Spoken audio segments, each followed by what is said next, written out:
Hello everyone, welcome to Nitya classes. मैं हूं ओम जी और आज हम डिस्कस करने वाले हैं क्लास 9 इकोनॉमिक्स का चैप्टर 2 पीपल एज रिसोर्स, जिसमें मैंने कुछ पार्ट पहले से ही कवर कर रखा है और आज हम लोग डिस्कस करेंगे economic activity done by man and women.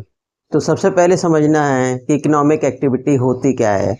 Economic activity human की किसी भी एक्टिविटी को कह सकते हैं जिससे कि वो एक अर्निंग कर सके। जिस एक्टिविटी से कोई भी अर्निंग ना हो उसे नॉन इकोनॉमिक एक्टिविटी में काउंट किया जा सकता है। भले ही ह्यूमन किसी भी टाइप का कोई भी काम कर रहा हो, लेकिन जिससे कोई अर्निंग ना हो रही है वह नॉन इकोनॉमिक एक्टिविटी है। वहीं पर जिस किसी भी एक्टिविटी से उसे कोई अर्निंग हो रही है उसे हम लोग इकोनॉमिक एक्टिविटी में काउंट करते हैं। इकोनॉमिक एक्टिविटी को 3 पार्ट्स में डिवाइड किया गया है। इसके 3 सेक्टर्स होते हैं। पहला है आपका प्राइमरी सेक्टर।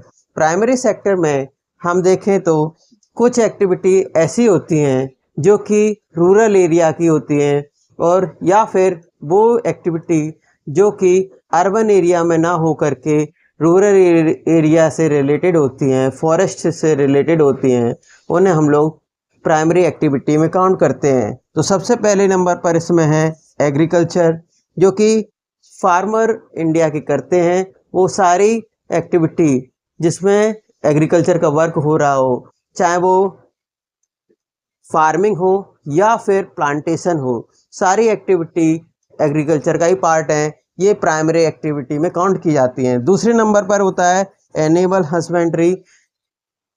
जितने भी ह्यूमन बीइंग किसी भी एनिमल को पालते हैं, रेयरिंग करते हैं, उन सबको एनिमल हस्बेंड्री कहते हैं। और ये डिफरेंट पर्पजेस के लिए किया जा सकता है, जिसमें कि गाय भैंस को पालना या फिर जितने भी अदर एनिमल हो सकते हैं उनको एनिमल हस्बेंड्री के नाम से जानते हैं। तीसरी है फिशिंग। ये जो गांव हैं या विलेजेस हैं वहाँ पर मछलियों का पालन जो किया जाता है उसे फिशिंग कहते हैं। अगर हम ये एक्टिविटी जो फिशिंग है शहरों में भी कर रहे हैं तब भी वो प्राइमरी एक्टिविटी का ही पार्ट है। नेक्स्ट है माइनिंग। माइनिंग किसी भी प्लेस पर अगर हम अर्थ से कुछ एक्सट्रैक्ट कर रहे हैं, चाहे वो पेट्रोलियम हो, चाहे वो कोल हो या फिर अदर थिंग्स हो, उसे माइनिंग कहते हैं। आयरन माइनिंग भी इसी का पार्ट कहा जाता है। नेक्स्ट है क्वायरिंग। हमारी जो दूसरी एक्टिविटी है वो है सेकेंडरी एक्टिविटी। सेकेंडरी एक्टिविटी में हम मैन्युफैक्चरिंग का वर्क को काउंट करते हैं। अब ये manufacturing most of the time जो प्राइमरी एक्टिविटी के प्रोडक्ट हैं उनको as a raw material use किया जाता है, फिर उसको प्रोसेसिंग करके कुछ नया प्रोडक्ट बनाया जाता है, उसे हम लोग मैन्युफैक्चरिंग कहते हैं। मैन्युफैक्चरिंग में अदर थिंग्स जैसे कि आप कह सकते हैं जो शुगर के लिए हम जो शुगर कैन का यूज़ करते हैं, शुगर कैन से शुगर बनाना, उसे प्रोसेस करके शुगर बनाना मैन्युफैक्चरिंग का पार्ट है। लास्ट जो हमारी एक्टिविटी है वो है टर्सरी एक्टिविटी। टर्सरी एक्टिविटी में हम सारी वो एक्टिविटीज़ को काउंट करते हैं जिसमें ह्यूमन बीइंग किसी भी टाइप का कोई प्रोडक्ट नहीं बनाता है, बल्कि अपनी सर्विस दे करके उसमें अर्निंग करता है, जिसमें कि ट्रेडिंग हो सकती है, transportation, communication, banking, education, health और सर्विसेज। जिसमें कुछ चीज़ें इसमें जो लिख नहीं पाई हैं उसमें आप इंश्योरेंस को काउंट कर सकते हैं, और जितनी भी अदर थिंग्स हैं जो ह्यूमन बीइंग कर रहा होता है अर्निंग के लिए, जिसमें वो किसी भी टाइप का कोई मैन्युफैक्चरिंग भी नहीं कर रहा है और वो प्राइमरी एक्टिविटी का भी पार्ट नहीं है, तो वो सब टर्सरी एक्टिविटी का पार्ट है। तो सबसे पहले ट्रेडिंग समझते हैं। ट्रेडिंग में जो भी दुकानदार हैं या बड़े से बड़े ट्रेडर हैं जो गुड्स को परचेज करते हैं और सेल करते हैं, ना तो वो प्राइमरी एक्टिविटी से अर्निंग कर रहे हैं, ना ही वो मैन्युफैक्चरिंग कर रहे हैं। बस एक गुड्स को किसी मैन्युफैक्चरर से परचेज करेंगे और कंज्यूमर या रिटेलर को बेच देंगे, वो सब ट्रेडिंग का पार्ट है। ट्रांसपोर्टेशन में गुड्स को एक जगह से दूसरी जगह ले जाना ह्यूमन को एक जगह से दूसरी जगह ले जाना आपका ट्रांसपोर्टेशन का पार्ट है। और कम्युनिकेशन आपका जो हमारा और आपसे हो रहा है वो कम्युनिकेशन का पार्ट है। इट मीन्स या तो वो टेलीफोनिक हो सकता है या ईमेल से भी हो सकता है। हम कह सकते हैं कि जितने भी एक पर्सन दूसरे पर्सन से कनेक्ट हो रहे हैं वो सब कम्युनिकेशन का ही पार्ट है। लेटर भी इसी का एक पार्ट है। बैंकिंग में हमारे दिमाग में सिर्फ एक चीज़ आती है, जो बैंकिंग का मीनिंग ये नहीं है जो बैंक में हो रहा है वही। बैंकिंग में हम कह सकते हैं कि जितने भी पर्सन किसी भी इंस्टीट्यूशन से या फाइनेंशियल इंस्टीट्यूशन हो, बैंक हो, लोन ले रहे हैं, उसमें आप डिपॉजिट कर रहे हैं, उससे इंटरेस्ट ले रहे हैं, तो वो आपका बैंकिंग का पार्ट है। एजुकेशन में हम सबको पता है जितने भी स्कूल्स हैं, आप कह सकते हैं प्राइमरी से लेकर के डिग्री कॉलेज तक, आप एजुकेशन में जो भी कोचिंग सेंटर्स हैं उनको भी काउंट कर सकते हैं। जो मैं कर रहा हूँ आपके लिए वो भी एजुकेशन का ही पार्ट है। हेल्थ में आप हॉस्पिटल, मेडिकल स्टोर्स या अदर सर्विसेज जो ह्यूमन की हेल्थ के लिए रखे गए हैं वो सब हेल्थ का पार्ट है।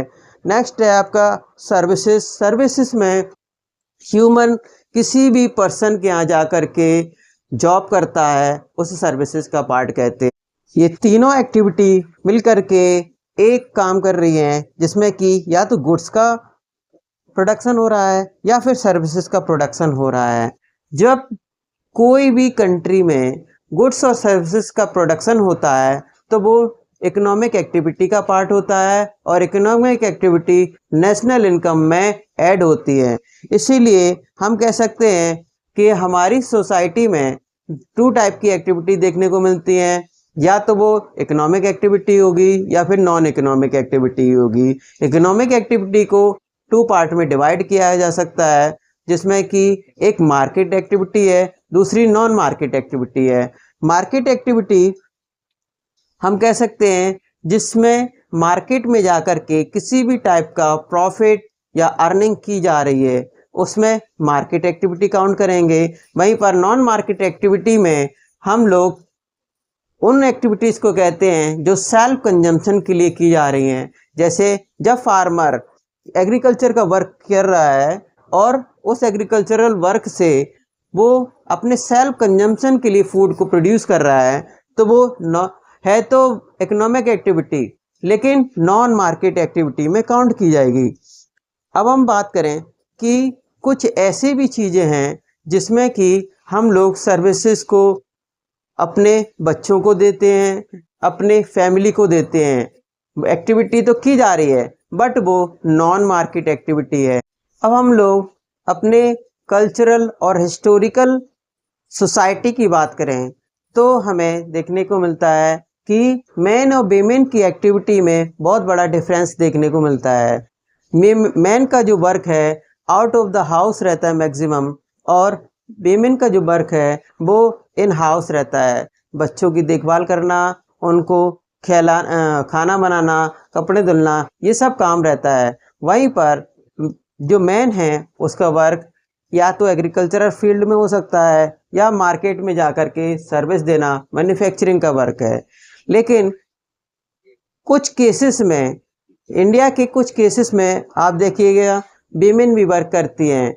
डिपेंड करता है कि उनकी जो पे है वो मैन के बराबर होगी या नहीं होगी।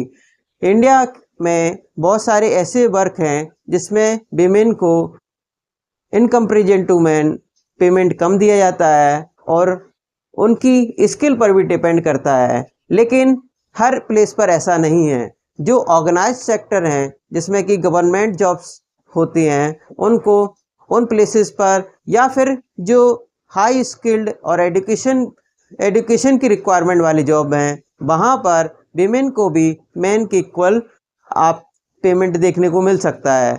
हमारी सोसाइटी में जितनी भी गवर्नमेंट जॉब्स हैं उनमें विमेन के लिए सिक्योर है। वहीं पर जो आप कह सकते हैं लोकल एरिया में वर्क किए जा रहे हैं विमेन, वहाँ पर उनको पेमेंट भी कम रहता है, सिक्योरिटी भी कम रहती है। इसके वजह से उनको ज़्यादा अच्छा इकोनॉमिक एक्टिविटी में पार्टिसिपेशन नहीं हो पाता है और नेशनल इनकम में बहुत बड़ा पार्ट नहीं कर पाती हैं।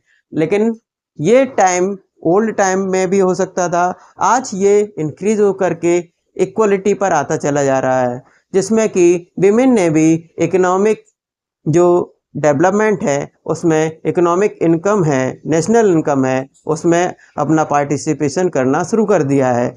तो आज के लिए सिर्फ इतना ही। Please like, share and subscribe this channels. Thank you.